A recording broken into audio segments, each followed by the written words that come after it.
Aku mulai ya. Assalamualaikum warahmatullahi wabarakatuh. Selamat siang kepada Bapak dosen yang kami hormati. Eh, Sebelumnya, kami dari kelompok 4 kelas 2 ATKI pada hari ini akan mempresentasikan project citizen kami yang berjudul Ketidakpercayaan Masyarakat Terhadap Penegak Hukum di Indonesia. Sebelum saya memulai presentasi, izinkan kami untuk memperkenalkan diri terlebih dahulu. Saya Rita Anggraini dengan NIM 241411026 dan teman-teman saya dipersilakan untuk memperkenalkan diri terlebih dahulu. Perkenalkan, nama saya Anissa Rithani dengan NIM 24141111005. Perkenalkan, nama saya Hanif Azhar dengan NIM 2414111010. Perkenalkan, nama saya Muhammad Dwi Kurniawan dengan NIM 2414111015. Saya Rizka Aprisa Jiwa dengan NIM 2414111025. Baik, boleh di next. Saat ini ketidakpercayaan terhadap penegak hukum masih menjadi masalah publik yang serius di Indonesia. Dapat kita ketahui bahwa banyak masyarakat menilai bahwa penegakan hukum itu belum berjalan secara dapat dipengaruhi oleh kekuasaan dan jabatan tertentu. Nah, jika kondisi ini terus terjadi, maka dampaknya bukan hanya kepada menurunnya kepercayaan publik, tetapi nantinya akan mengganggu stabilitas sosial dan legitimasi negara.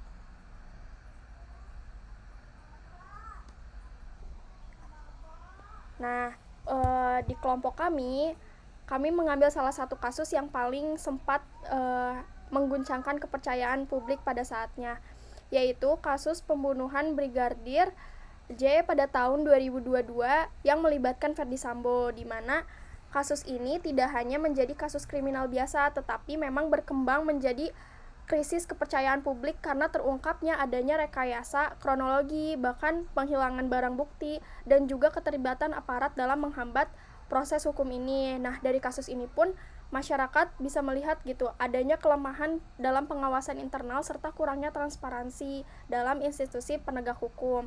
Bahkan berdasarkan survei Indikator Politik Indonesia, tingkat kepercayaan masyarakat turun hingga sekitar 54%. Nah, melalui kasus ini bahwa masyarakat semakin menurun gitu tingkat kepercayaannya, dan itu pun muncul bukan tanpa alasan gitu, melainkan memang karena adanya pengalaman kasus nyata seperti ini gitu.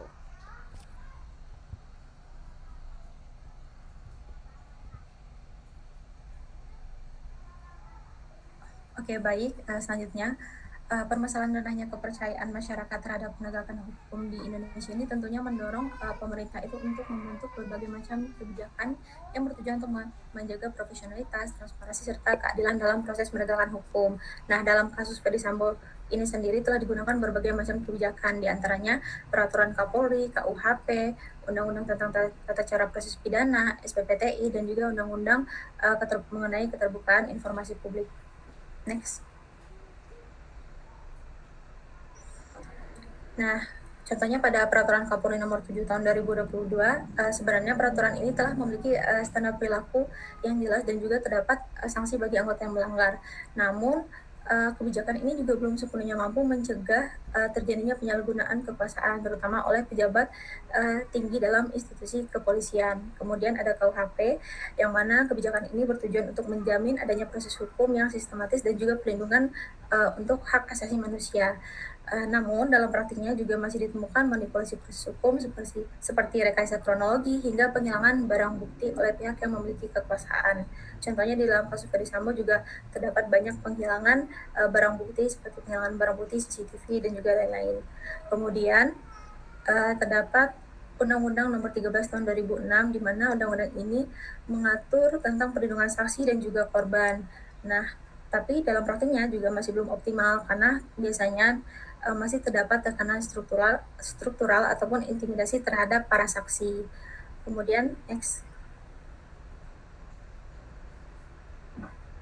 Kemudian terdapat SPPTI, di mana SPPTT ini merupakan sistem peradilan pidana terpadu berbasis teknologi informasi, di mana tujuan dari sistem ini merupakan untuk meningkatkan transparansi dan juga integrasi antar lembaga penegak hukum terkait informasi-informasi proses pidana. Namun implementasinya juga kurang optimal karena sistem ini juga belum sepenuhnya terbuka terhadap publik dan juga masih terdapat celah untuk dimanipulasi.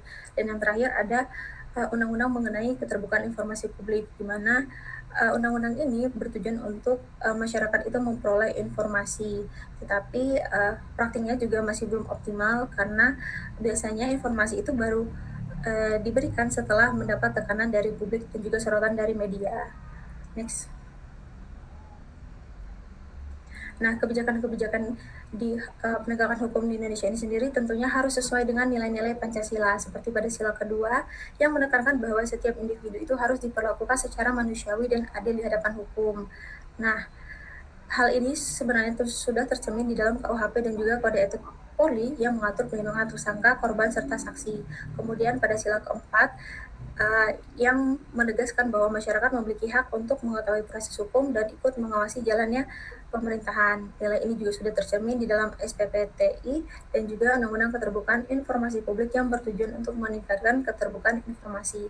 Dan yang terakhir ada pada sila kelima, yaitu menegaskan bahwa hukum harus berlaku sama bagi seluruh masyarakat tanpa memandang jabatan, kekuasaan, maupun status sosial.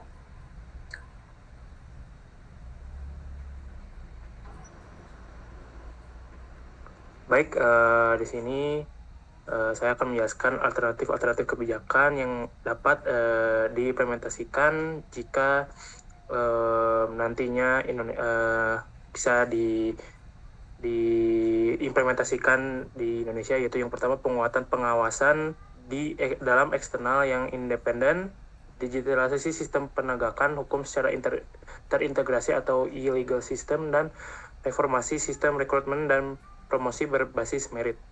X.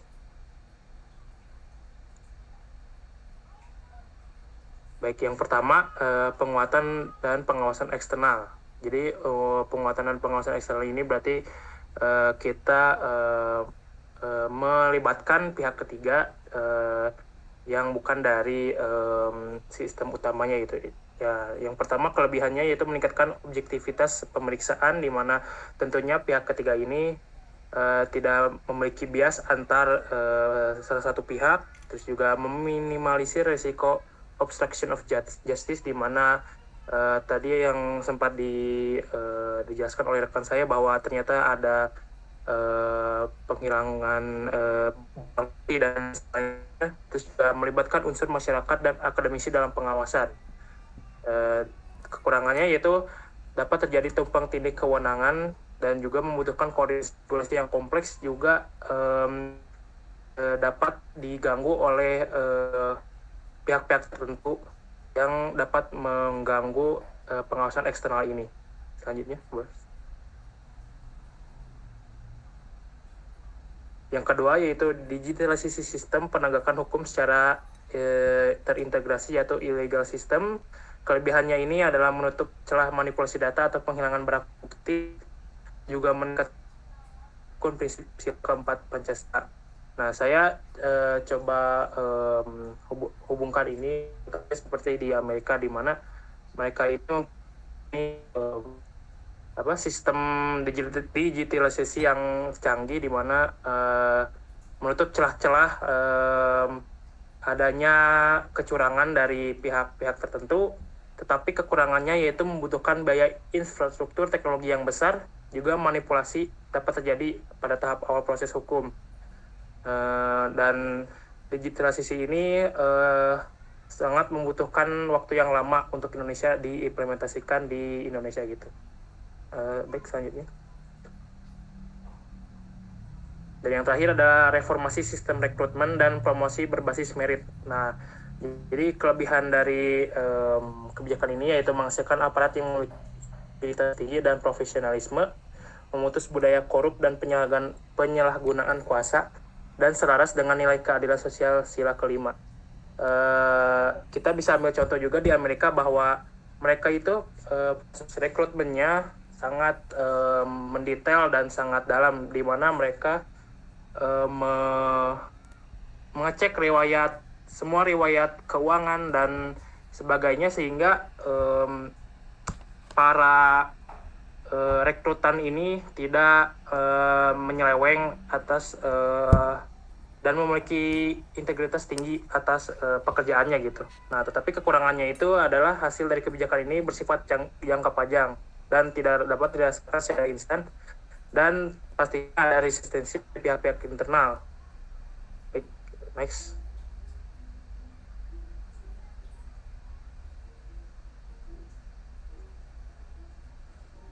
Oke, baik. Selanjutnya rekomendasi kebijakan yang dipilih itu adalah penguatan pengawasan eksternal yang independen. Jadi alasan pemilihan rekomendasi kebijakan ini karena yang pertama itu pengawasan internal dinilai penyalahgunaan wewenang. Yang kedua, kasus Verdi Sambo merupakan Kadif Propam yang untuk menindak polisi yang dalam tanda kutip nakal, itu menunjukkan adanya rekayasa kasus, penghilangan barang bukti, dan obstruction of justice oleh aparat itu sendiri, atau penghilangan barang bukti untuk penegakan hukum. Yang ketiga adalah survei indikator politik Indonesia pada tahun 2022 menunjukkan kepercayaan publik terhadap Polri turun menjadi sekitar 54,4% setelah kasus Brigadir J. Next. Nah, jadi bentuk kebijakannya itu yang pertama yaitu adalah memperkuat lembaga pengawasan independen seperti Kompolnas dan Komnas HAM. Yang kedua adalah membuka akses pengaduan masyarakat secara transparan yang tadi Dwi sebutkan. Yang ketiga adalah melibatkan unsur akademisi dan masyarakat dalam pengawasan aparat. Jadi dampak yang diharapkan dari bentuk kebijakan yang kita pilih ini, yang pertama yaitu adalah meningkatkan transparansi dan pertanggungjawaban penegakan hukum yang kita tertuju utamanya itu yaitu Polri. Yang kedua adalah mengurangi penyalahgunaan kekuasaan oleh aparat.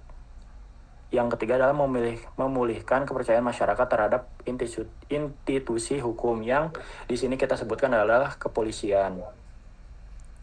Boleh di next.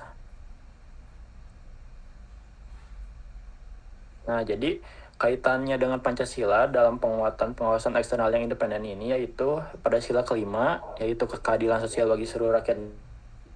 Jadi sila kelima itu menjamin hukum berlaku sama bagi semua tanpa memenang jabatan atau kekuasaan. Terus sila keempat yaitu kerakyatan yang dipimpin oleh hikmat kebijaksanaan, yaitu mendorong partisipasi dan pengawasan masyarakat terhadap proses hukum. Jadi harapannya dengan adanya kebijakan ini diharapkan terciptanya dampak positif serta meningkatkan transparansi dan akuntabilitas dalam penegakan hukum, berkurangnya penyalahgunaan kekuasaan oleh aparat, dan serta pulihnya kepercayaan masyarakat kepada institusi hukum. Next. Baik, selanjutnya setelah kita memahami urgensi masalahnya serta rekomendasi kebijakan, selanjutnya merupakan rencana aksi. Nah, di rencana aksi ini ada 3 poin yang menjadi fokus utama kita. Yang pertama itu mengenai langkah konkret implementasi solusi. Nah, langkah konkretnya itu berupa peningkatan kewenangan lembaga pengawas, pembentukan badan independen, serta transparansi proses hukum dan penegakan sanksi tegas. Kemudian yang kedua merupakan pihak-pihak yang terlibat.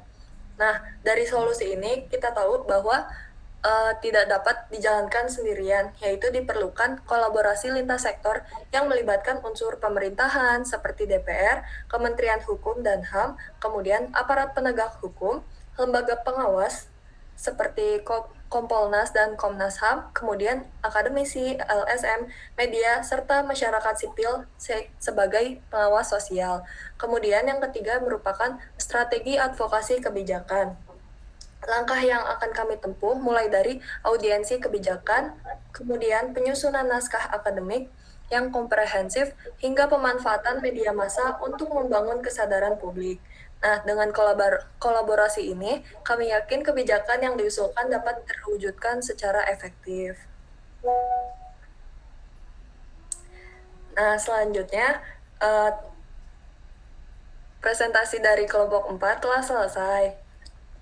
Terima kasih kepada Bapak dan teman-teman yang sudah mendengarkan. Kemudian berikut ini ada kata-kata, saat keadilan terasa jauh, yang hilang bukan hanya kepercayaan pada hukum, tetapi juga rasa aman dalam hidup sebagai warga negara. Terima kasih.